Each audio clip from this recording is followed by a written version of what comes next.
Hello everyone, happy Saturday. Welcome to a new crochet tutorial. I haven't been motivated much to crochet lately. Somehow I just don't feel any inspiration, nor do I have any exciting crochet ideas. That happens from time to time. Sometimes I have periods when I simply cannot stop crocheting and have tons of ideas and too little time in a day to fulfill them. So I stay up crocheting late at night. And other times it just feels like I don't want to crochet at all. I think in the crochet world it's called losing one's crochet. I hope mine returns soon and I'll be able to share some new interesting projects with you. But in the meantime, I'm crocheting and making tutorials for simple stitches, which hopefully I'll use for some crochet projects in the future, when the inspiration strikes me again. So today's tutorial is for a simple one-row repeat stitch, which can be used for a scarf, a blanket, a dishcloth, or any other project of your choice. I used some leftover yarn, specifically Soft and Shiny by Loops and Threads. It used to be one of my favorite yarns, but now, sadly, it's discontinued. A good yarn substitute would be Caron Simply Soft. I crocheted this sample with the hook size G 4.25 millimeters. My previous tutorial was for this other one-row repeat stitch, which I also worked with Soft and Shiny. Perhaps I'll just make a stack of such squares of different one-row repeat stitches and then sew them all into a blanket. That's an interesting idea, don't you think? Do you ever lose your crochet? And if yes, what do you do then? Do you just wait for it to return, or do you actively try to find inspiration to crochet again? Do let me know. I'd be happy to read your comments. Thank you and happy crocheting. The starting chain must be a multiple of 2, so you can start with any even amount of chains. Over here I have 20 chains.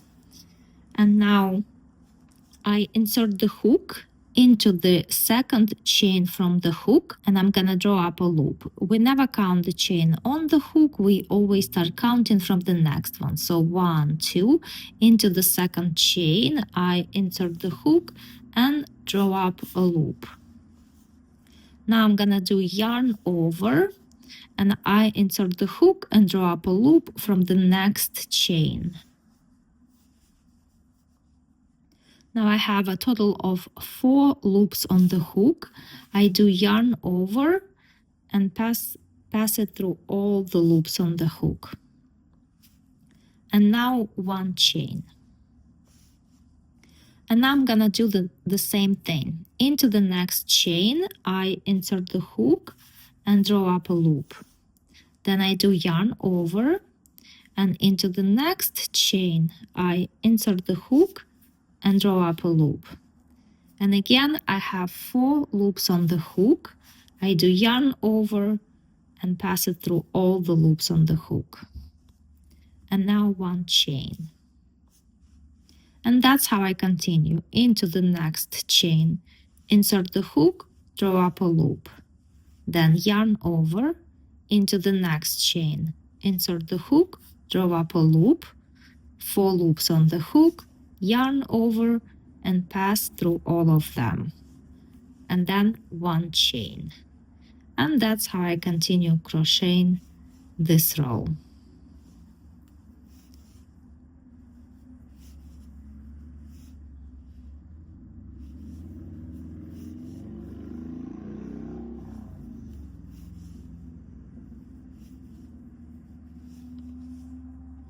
And I'll see you at the end of the row. Here at the end of the row, I have 1, 2, 3 chains left. So I do the same thing. Into the next chain, insert the hook, draw up a loop, yarn over into the next chain, insert the hook, draw up a loop, 4 loops on the hook, yarn over and pass through all of them, and then 1 chain. And to finish this row into the very last chain, I simply make a single crochet. And this is the first row.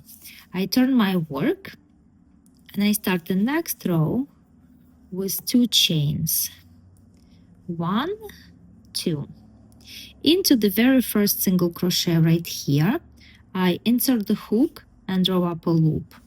Then yarn over, and now I'm going to insert the hook into the space right here. This is the space before this little bubble. So right here, that's where I insert the hook, draw up a loop, 4 loops on the hook, yarn over and pass through all of them, and then 1 chain. Now I'm skipping this bubble, and over here there is a stitch, kind of looks like a V.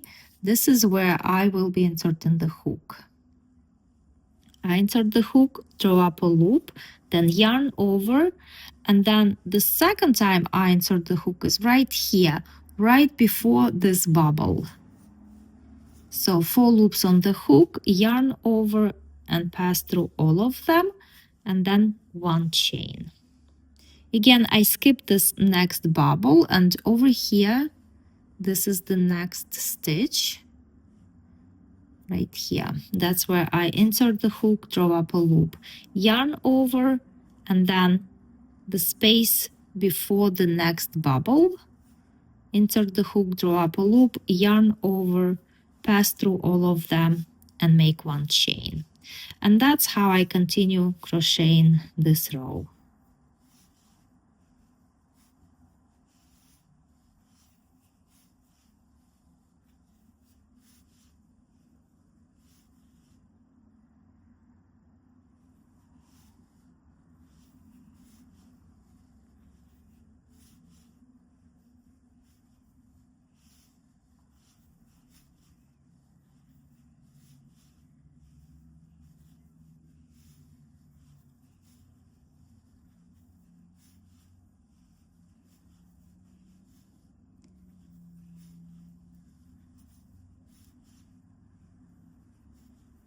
Now over here I have 1 stitch left, and to finish this row I make a single crochet into the last stitch. And the second row is now finished. I turn my work, and all I need to do now is to repeat that second row.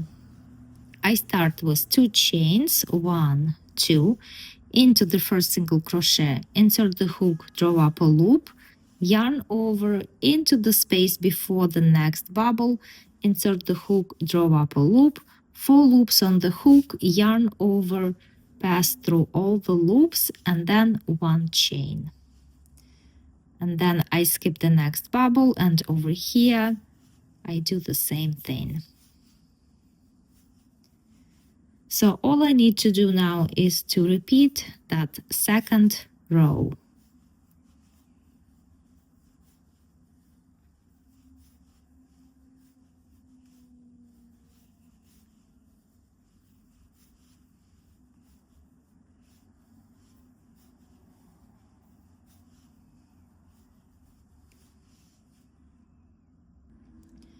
And at the end of the row, I simply make a single crochet into the last stitch. I turn my work, and all I'm gonna do now is repeating that same row, row number 2. And that's how this stitch is worked. Very simple, but quite interesting stitch.